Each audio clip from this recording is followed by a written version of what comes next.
ಮದ್ದೂರಲ್ಲಿ ಸಂಭವಿಸಿರುವಂತಹ ಗಲಭೆ ಬಗ್ಗೆ ಈಗ ಮದ್ದೂರಿಂದ ನೇರ ಸಂಪರ್ಕದಲ್ಲಿ ಜಾಯಿನ್ ಆಗ್ತಾ ಇದ್ದಾರೆ ಹಿಂದೂ ಮುಖಂಡರಾಗಿರುವಂತಹ ಎಂ ಸತೀಶ್ ಅವರು. ಸರ್ ನಮಸ್ತೆ.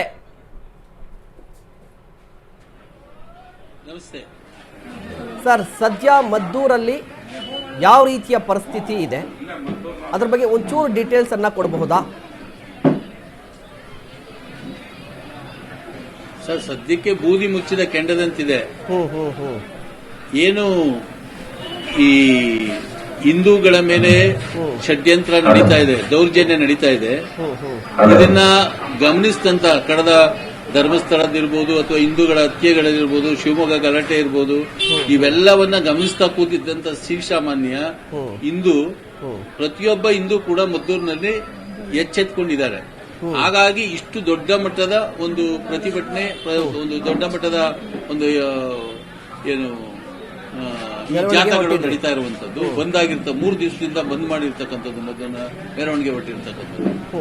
ಎಲ್ಲರ ಉದ್ದೇಶ ಒಂದೇ, ಹಿಂದೂಗಳ ಮೇಲೆ ಷಡ್ಯಂತ್ರ ಆಗ್ತಿರ್ತಕ್ಕಂಥದ್ದನ್ನ ನಿಲ್ಲಿಸಬೇಕು. ಆ ಪಿತೂರಿಗಳು ಎಲ್ಲಿಯವರೆಗೆ ನಿಲ್ಲಲ್ವೋ ಅಲ್ಲಿವರೆಗೆ ಇದನ್ನು ಮುಂದುವರಿಸಬೇಕು ಅನ್ನುವಂತ ಆಲೋಚನೆ ಏನು ಕೂಡ ಸಾಮಾನ್ಯ ಜನನೇ ಮಾಡ್ತಾ ಇದ್ದಾರೆ.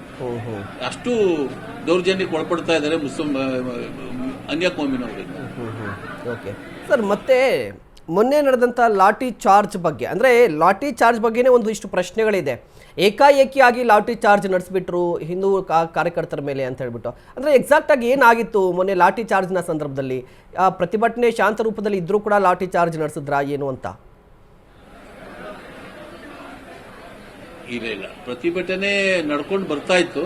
ಬರುವಂತ ಸಂದರ್ಭದಲ್ಲಿ ಅಲ್ಲಿ ಮಸೀದಿ ಇದ್ದ ಕಾರಣ ಮಸೀದಿ ಹತ್ರ ನೀವು ಮಾಡಬೇಡಿ ಅನ್ನೋದೇ ಹಿಂದೂಗಳ ಒಂದು ಉದ್ವಿಗ್ನತೆಗೆ ಕಾರಣ ಆಯಿತು. ಹಾಗಾಗಿ ಆ ಉದ್ವೇಗಕ್ಕೊಳಗಾದಂತ ಒಂದಷ್ಟು ಜನ ತಳ್ಳು ನೂಕಾಟ ಆದಂತ ಸಂದರ್ಭದಲ್ಲಿ ಲಾಠಿ ಚಾರ್ಜ್ ಅನ್ನ ಮಾಡಿದ್ದಾರೆ. ಆದ್ರೆ ಉದ್ದೇಶಪೂರ್ವಕವಾಗಿ ನೀವು ಇಲ್ಲಿಂದ ಹೊರಡಿ ಎನ್ನುವಂಥದ್ದೇ ಪೊಲೀಸರ ಇಲಾಖೆಯವರ ಉದ್ದೇಶ ಆಗಿತ್ತು.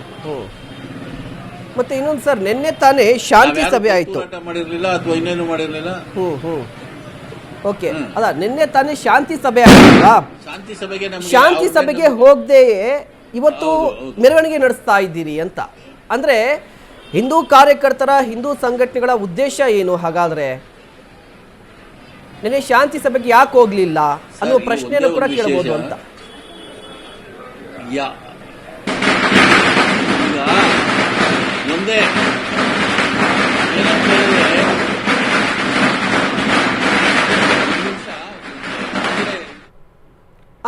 ಮುಂದುವರಿಸಿ.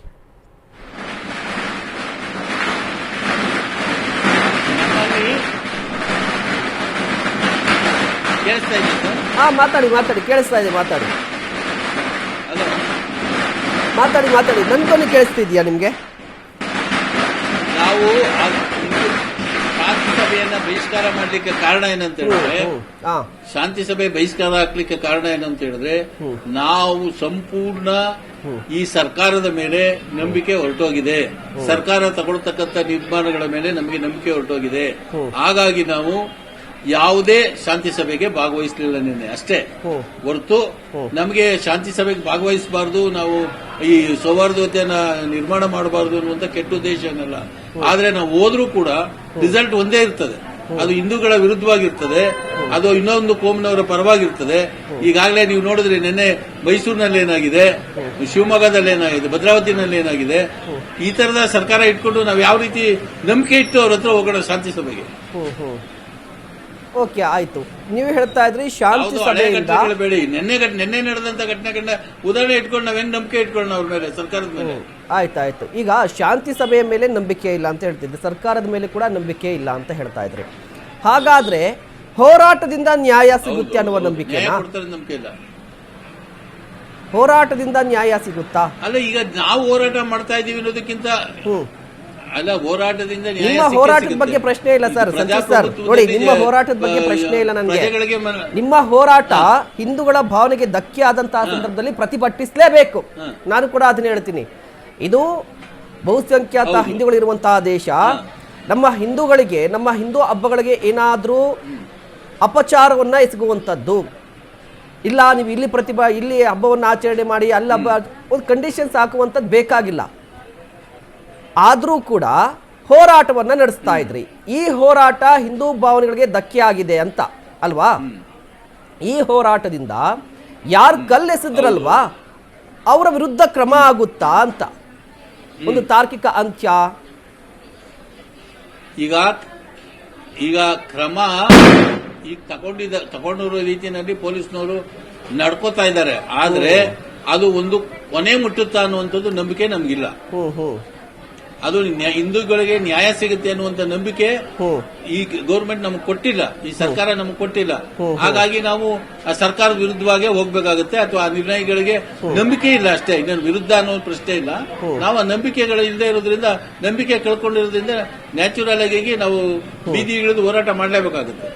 ಈಗ ನೇಪಾಳದಲ್ಲಿ ಸರ್ಕಾರದ ಮೇಲೆ ನಂಬಿಕೆ ಕಳ್ಕೊಂಡಿರ್ತಾನೆ ಜನಗಳು ಬೀದಿಗೆ ಬಂದದ್ದು. ಅದೇ ರೀತಿ ಈಗ ಸರ್ಕಾರದ ಮೇಲೆ ನಂಬಿಕೆ ಹೋದಾಗ ನಾವು ಬೀದಿಗೆ ಬರಬೇಕಾದಂತ ಅನಿವಾರ್ಯತೆ ಇದೆ. ಅಲ್ಲ, ಈಗ ಒಂದ್ ಕಡೆ ನೀವು ಹೇಳ್ತೀರಿ ಪೊಲೀಸರು ಒಂದಿಷ್ಟು ಕ್ರಮವನ್ನ ಕೈಗೊಂಡಿದ್ದಾರೆ ಅಂತ ಹೇಳ್ಬಿಟ್ಟು, ಈಗ ಸರ್ಕಾರ ಅಂತ ನೀವು ಸದ್ಯಕ್ಕೆ ಬದಲಾವಣೆ ಮಾಡ್ಲಿಕ್ಕೆ ಸಾಧ್ಯ ಇಲ್ಲ. ಹಾಗಂತ ನೀವು ಸರ್ಕಾರ ಬದಲಾಗೋವರೆಗೂ ಕೂಡ ಪ್ರತಿಭಟನೆ ಮಾಡ್ಕೊಂಡೇ ಹೋಗ್ತಾ ಇರ್ತೀರಾ? ಇಲ್ಲ. ಇದು ಏನಂದ್ರೆ ನಾವು ಪ್ರತಿಭಟನೆ ಮಾಡ್ತಿದ್ದೀವಿ ಅನ್ನೋದಕ್ಕಿಂತ ಏನು ಎಚ್ಚೆತ್ತ ಹಿಂದೂಗಳಿದ್ದಾರೆ ಅವರ ನೇತೃತ್ವವನ್ನ ನಾವು ತಗೊಂಡಿದ್ದೀವಿ ಅಷ್ಟೇ. ನಾವು ಅನ್ನುವಂಥದ್ದು ನನ್ನ ವೈಯಕ್ತಿಕ ಅಭಿಪ್ರಾಯ. ಈಗ ನಮ್ಮಲ್ಲಿ ಈ ಹಿಂಸೆ, ಈ ತರದ ಒಂದು ಹ್ಯುಮಿಲಿಯೇಷನ್ ಏನಿದೆ ಇಲ್ಲಿವರೆಗೆ ತಡ್ಕೊಂಡಿದ್ರು, ಅದು ಬಹಿರಂಗವಾಗಿ ಸ್ಫೋಟ ಆಗಿದೆ. ಹಾಗಾಗಿ ಜನ ನಾವ್ ಯಾರಿಗೂ ಕರೆ ಕೊಟ್ಟು ನೀವು ಬನ್ನಿ ನಾವು ಜಾಥಾ ಮಾಡೋಣ, ನಾವು ಸ್ಟ್ರೈಕ್ ಮಾಡೋಣ ಅಂತ ಯಾರನ್ನೂ ಕರೆದಿಲ್ಲ. ಅವರಾಗವರೇ ಸೇರ್ತಿರ್ತಕ್ಕಂಥದ್ದು, ಅವರಾಗವರೇ ಮಾಡಿರ್ತಕ್ಕಂಥದ್ದು. ಇವತ್ತಿನ ಗಣೇಶನ ಏನಿದೆ ವಿಸರ್ಜನೆ ಕಾರ್ಯಕ್ರಮ ಏನಿದೆ, ಇದು ಕೂಡ ಸಾರ್ವಜನಿಕರೇ ಸೇರಿ ಮಾಡಿರ್ತಕ್ಕಂಥದ್ದು. ಕಂಪ್ಲೀಟ್ ಆಗಿ ಹಿಂದೂಗಳೇ ಸೇರಿ ಮಾಡ್ತಾ ಇರುವಂತದ್ದು ಒಂದು ಇದಿದೆ ಅಷ್ಟೇ, ಬೆಂಬಲ ಇದೆ. ಹಿಂದೂ ಒಂದೇ ಸೇರಿ ಸಾಮೂಹಿಕವಾಗಿ ನಾಯಕತ್ವ ತಗೊಂಡು ಎಲ್ಲರೂ ಸೇರಿ ಮಾಡ್ತಾ ಇರ್ತಕ್ಕಂಥ.